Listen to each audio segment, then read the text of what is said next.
like, this is the person you want to be. This is the top actress. This is who everybody's longing to be like. She's it. She's the all that in a bag of chips, as my grandma would say. Hello, and welcome to the TTPD podcast. We are here to provide a therapist perspective on Taylor's music and mental health themes. We are not therapy, but we do hope you enjoyed this conversation. Katie chose our song today from Tortured Poets Department. I almost said Tailored Poets Department. That would be different. Why don't we just go ahead and move on? Katie, why don't you tell us about this song? So why did I pick Clara Bow? I know that we're talking about the song as if it's a client, but I just want to say that I love the music. I love the intro with the electric guitar strumming at the start. The melody is appealing to me, and I love a good introspective song, and this song is so introspective. I also just want to talk a little bit about how this is a song that's released at a really unique time in Taylor's life. This is a song that she's releasing at the height of her career. Her global fandom is higher than it's ever been before. And then she's writing a song about when she's no longer famous. And like, what a juxtaposition. Like, the timing of it really caught my attention. It's the song about where you've come from, where you're going, the legacy that you're going to leave.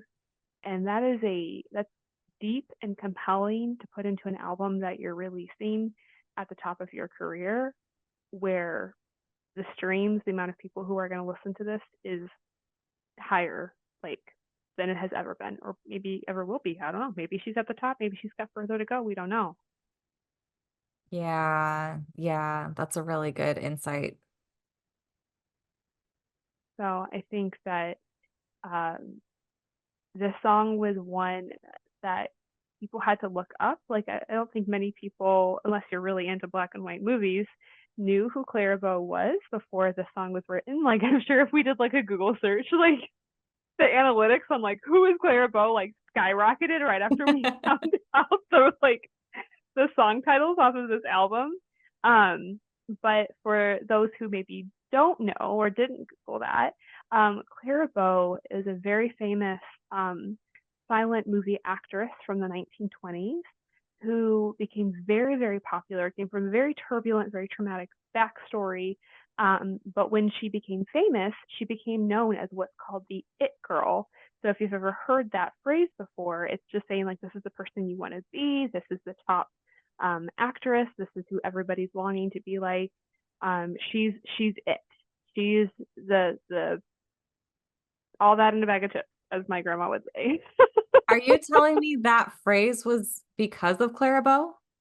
Yes, that phrase kind of became coined around Clara Bow. I need a moment because I'm reading a book called The It Girl. Wait, really? Yeah, it's by Okay. Ruth Ware. And it's a mystery, but it's about an actress, so that makes so much sense. That's super cool. Okay, sorry, keep going. Yeah. Oh, that is really cool. Thanks for adding that. So I think that's a really important context. And then if you don't know who Stevie Nicks is, she is a very, very, very famous actress and singer and songwriter from the 70s who also became very known for her following, for her charisma, for her beauty, for her talent, also another it girl. And so Taylor is really kind of showing these like women throughout history who have shaped their industry and have been known as like the next person to emulate. And so that's a little bit of the narrative that she's sharing. And as somebody who would consider myself a feminist, I'm just really, really compelled by this idea of studying women who've made an impact and their power and their influence, and this idea of uplifting women and not competing. And so I think that Taylor takes a really interesting narrative to that. So this is a little bit of a different why than maybe some of our other songs, but the message of the song really like resonated with me in a big way. Yeah, I know you love this song, so I'm excited to hear your perspective about it. But can we start with with your questions, Katie? I'm curious what questions you would have. Absolutely. I would want to know what you would say to your younger self who thought she might die of excitement, is the subtext and the song, if her dreams came true. Knowing what you know today, what words of wisdom would you impart and why would you choose those words? I think that is a question that those are questions Taylor is asking herself in the song. And I think that they are important questions for every person to ask themselves as you reflect. It doesn't matter how old you are or where you're at, there's always an opportunity to reflect on a younger version of yourself and to connect with that younger version as somebody who hopefully has more wisdom or more insight and perspective to offer yourself. Yeah. Um, yeah. And then I think another question I have was, what do you mean by beauty is a beast that roars on down on all fours? I'll be honest, I don't fully know if I understand exactly what she's saying here, but I find it very compelling. Yeah. And I think even if I don't know the full story, I think that um, it's just juxtaposing that something that's beautiful, right? Beauty is not as perfect or as lovely as it seems. It's a beast. And it's like when I think of like a roaring beast, I think of like an animal that's hungry, that's consuming. And if it's on all fours, that's like a predatory position, right? Like it's not a it's yeah, there's just something about it that feels consuming and like predatory. And so it's a beautiful thing, but it's also something that's going to consume you and maybe is a threat or a danger to you. Yeah. And the next part is demanding more, right? Like it's just never Yes. satisfied. Yes. Yes, exactly. Exactly. Yes. Ashleigh, what are questions that you would ask? Yeah, I would ask how it felt to have people doubt you in the beginning. Why, how that felt because when people aren't encouraged to follow their dreams, that can be really difficult for them. Um, and then how does it feel now that you've proven them wrong? Mm. And then also, how have you handled the pressure? So that would be like a coping skills conversation. But yeah, what have you been doing to kind of make it through all of that? Um, because there's a lot of pressure there. I'm going to move into my validation section already because Please. it's not just pressure from others, it's pressure from yourself, which I feel like can happen so often of like it feels like other people have these expectations that they've never said, or I think that I have to be the best in X, Y, and Z, and therefore this is how I'm going to live my life to be the best. Um, when you that's way too much pressure for anybody, right? So that's something that I would validate. Like there's a lot of pressure from yourself and others. And then I would also say people didn't believe in you, but you were resilient. Like that's hard to do. It seems like it's an Mhm. extra hill to climb when you are maybe being discouraged throughout a journey. And then you must feel like you are under a microscope constantly, which I know for Taylor, like she can't go out to dinner without somehow being spotted. So I can't imagine the amount of pressure externally that comes through that. And then also just the disappointment that that must feel that like all of your work, all of the hills you've climbed, everything that you've done to get to where you are, like the way that her song so quickly moves from Clara Bow to Stevie Nicks to herself, like it's within what Yeah. 3 minutes that we Mhm. experience these phases of the it girl. Um, Yes. so Yes. yeah, there's got to be some grief and disappointment of how quickly it fades too. Yes. Yes. Absolutely. Because like we are still enjoying all of the artistic work from Clara Bow, from Stevie Nicks, and now from Taylor. Like it's all being enjoyed concurrently. And just because it was enjoyed concurrently doesn't mean that like their fame has lasted concurrently, Right. right? You Or just had like to the explain the who the height of other their two fame. were. Yeah, Yeah. Not to say they're yeah. irrelevant. No, Shout out Clara not Bow in the and least. Phoenix. No, but like there are these are very very famous artists in their own right, and obviously there are people who like know about all of these and still listen and enjoy their music, and silent movies. However, it's not as mainstream anymore as it once was. So I think at a certain age, right, there's certain ages that are going to be associated with people who are going to enjoy silent movies, and the same would be said about Stevie Nicks' music as well. Yeah. Yeah. What would you normalize or validate? I would normalize that it's incredibly hard to say that you've done your best and that at some point to recognize that you're going to be replaced. I think this is an existential reflection. It is considering the end when you're in the middle or maybe at the end. Um, like, will Taylor ever reach these heights again, higher than she is now? It's possible she won't.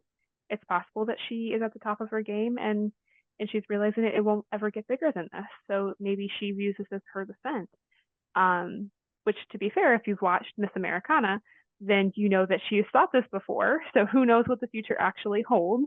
So this is not in any way predicting, but like we know that this is something that's always on Taylor's mind of like, how long will I be quote unquote tolerated? How long will, fans allow me to continue creating art at this level? But regardless, this is a reflection on success and getting eclipsed by the next big thing. And I think that this is so powerful as somebody who has held this place of uplifting other women, competing in a sense with other women, right? But like, how do you like compete in a sense of like, I'm going to bring my best and hope that this takes off because I want this fame and I want this, um, power or whatever, money, the things that come with fame. And at the same time, I don't want to step on other people and recognizing that like even as I'm at the top of my game, there's so many people lined up to take my place.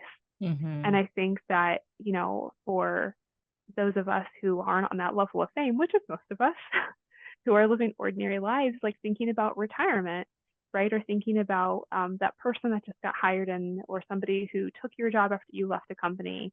And then you hear or you watch and you're like, they're better than me. They've got something I don't have. And how humbling that is and like how painful that is. And so I would just really validate this idea of like, that is a process that we have to go through of like recognizing that like I've brought my best and maybe my best wasn't as good as somebody else, but it's all that I had. And can that be enough for me? Because you can choose for it to not be. And that's a really painful place. And I hope that's not where people land, but I think we've all been there at times. It's just a matter of how long you stay in that place. Mm-hmm. There can also be grief in seeing somebody else take over and when they aren't better than you, right? Like when they don't care Mm-hmm. as much or when they, whatever it might be. There can be grief in seeing something take a downturn as well. Um, Yes, that is such a good point, Ashleigh. I'm so glad you said that because it's so true. yeah. Yeah, and I love that you added the relatability to this because to be honest, when I heard this song, I was like, yep, that sucks, Taylor, but also you're doing great. So like cool song, but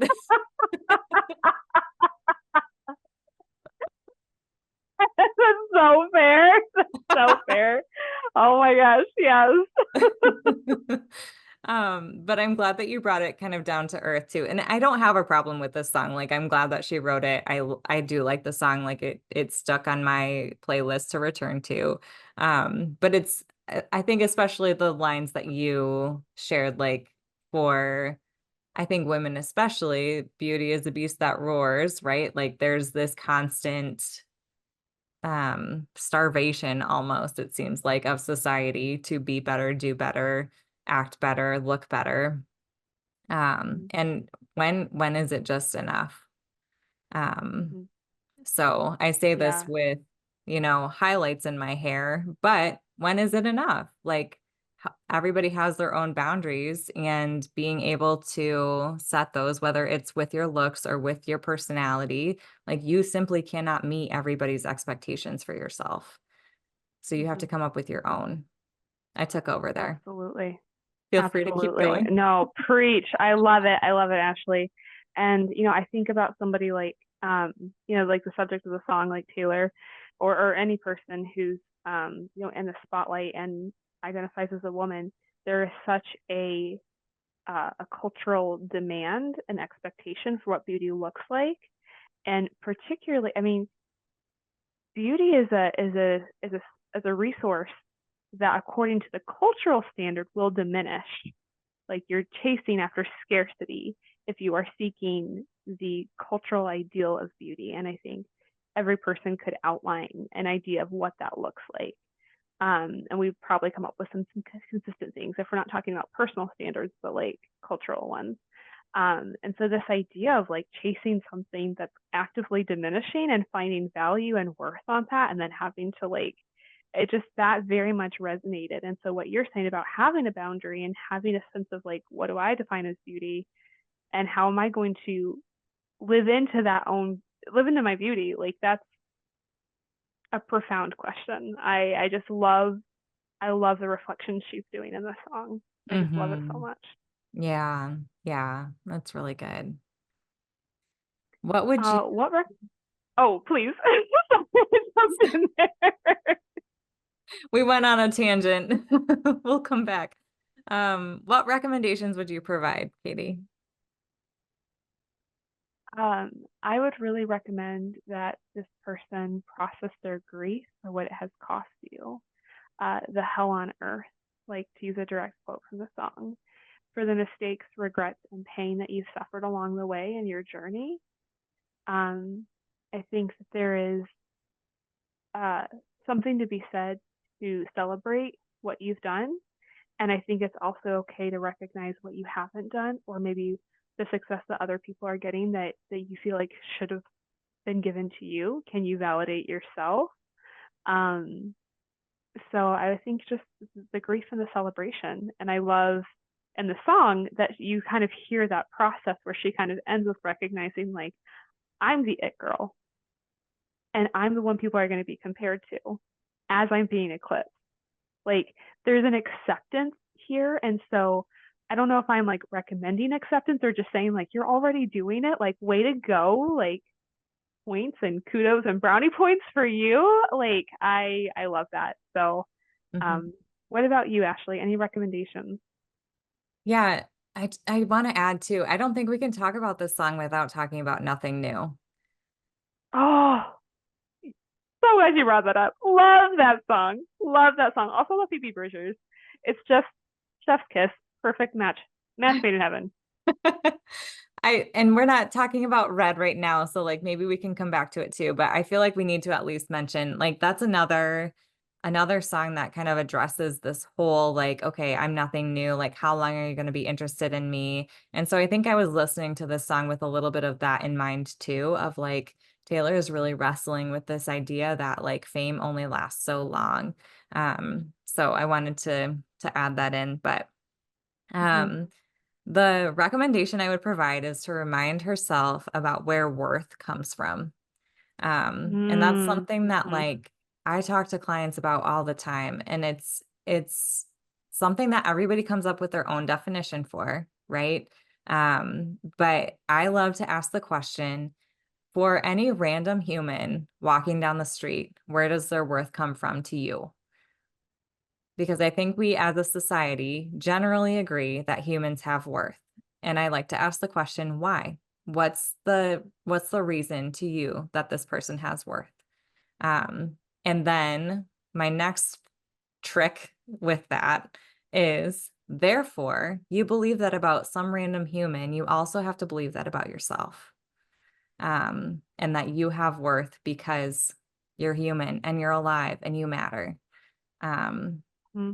so yeah, that's my recommendation. Oh, so good. I think you like hit the nail on the head on this. It is ultimately about worth. Yeah. Yeah. It's a hard thing to Absolutely. wrestle with. Yes, it is. And I just want to add to that the incongruency that you just like referenced of like, I believe this for other people, I don't believe it about me. That is, I think that is one of the most common realities. I don't know if there's a single person who doesn't experience that level of incongruence of like, I would never say to another person ever the kind of things that I say to myself, as my own inner critic. And I also just want to point out to our listeners not to feel bad about that. Like, there is no shame in that incongruence. Mm-hmm. That process of bringing together, like, I think one way and I feel another, like, that is a journey and a process. It is a long, hard process to bring those two together. So if you're on that journey and it's taking a heck of a long time, I'm right there with you. You're Yeah. not alone. Yeah, I love that, Katie. And I just want to take a moment for the word incongruence too. I think that can be a difference in what you think and what you feel. I think that can also be like living outside of your values. So if you Mm-hmm. are valuing one thing but doing another, that can feel this, you can feel like this tension, and we call that incongruence. Yes. Yes. Excellent definition. Yes. Thank you for that. Yeah.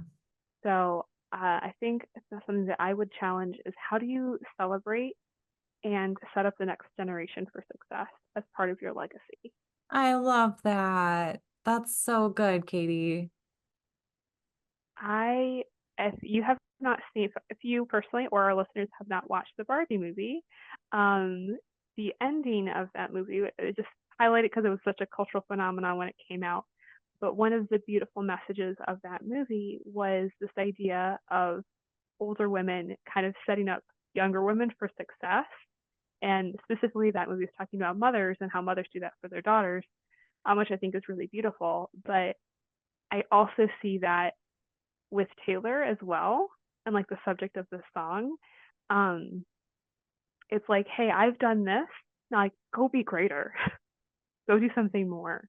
Like, part of my legacy is setting up somebody else to do even better, which I think is like the ultimate form of humility to say, like, maybe not the ultimate, but an ultimate, maybe like one of the many beautiful ways that we can demonstrate humility of saying, like, I did that, like, I crawled so you could run. I ran so that you could fly, like, and just encouraging other people in that way. And I really see Taylor as being an artist who has done that and continues to do that, which I think is just one of the many reasons why I hold a high level of respect for her. Yeah, that's really good. I love that. Thanks for sharing that. Um, yeah. I think the thing that I would say to challenge is just because someone younger may come through doesn't mean your work was useless or forgettable. Like Mm-hmm. you were there at that Mm-hmm. time and that work can be honored. Um, and the person coming up behind you is going to have maybe like a different or an easier way because of you, right? Like what you just said, like you crawled so that the other person could run, and there's beauty in that too. Mm-hmm. Yeah. Absolutely. And the power of validating that for yourself too. Yeah, I yeah. think And that's accept. necessary for acceptance. Mhm. That's really good. To encourage this person, I would say you've endured a lot and it's good to acknowledge that. And you're also noticing patterns in society, which is a good thing to do sometimes, is just Mm-hmm. recognize like, okay, this is the culture that I'm living in, whether that's family culture, relationship culture, or just overall like society. It's important to acknowledge that. So it's good insight. What would you say to encourage this person? Yeah, I think I would maybe talk to this person as um, talking about their life transitions. Like, how are you supporting yourself through your life transition? And recognizing that you need to both create and receive support for yourself in life transitions, you know, and can you reflect on your successes with compassion? Which might be kind of a funny question to ask because you think that we just would celebrate our successes, but oftentimes after we feel the high of a success, we're immediately followed with criticism, like an internal like critique. Well, what could have been better, or I didn't like this. Sometimes we don't really sit in the success for very long, and in our pride of ourselves, we're very quick to move into the critique. And so as you are transitioning back, how can you really validate and accept what you've done really well without immediately like going and nitpicking over the past, and wishing it could be better, but rather just letting it be what it is. Mm-hmm. Yeah. Yeah. That's really important and a good note to end on. Thanks for Yeah. sharing that. Thank you, Ashleigh, for joining me in this conversation. And thank you, listeners. We're so happy that you're here. Please join us next as we dive into a song, So Long London. I'm so excited for this. This is one of Ashleigh's Woo! picks. If you want to stay connected with us, please follow us on Instagram at Therate Podcast. You can also request songs for us to cover by emailing us at theratepodcast@gmail.com. We've created playlists on Spotify so you can listen to all the songs that we've covered from this album, and we are linking that to our Instagram. Thank you to Jeremy for editing this podcast. We'll see you all next time.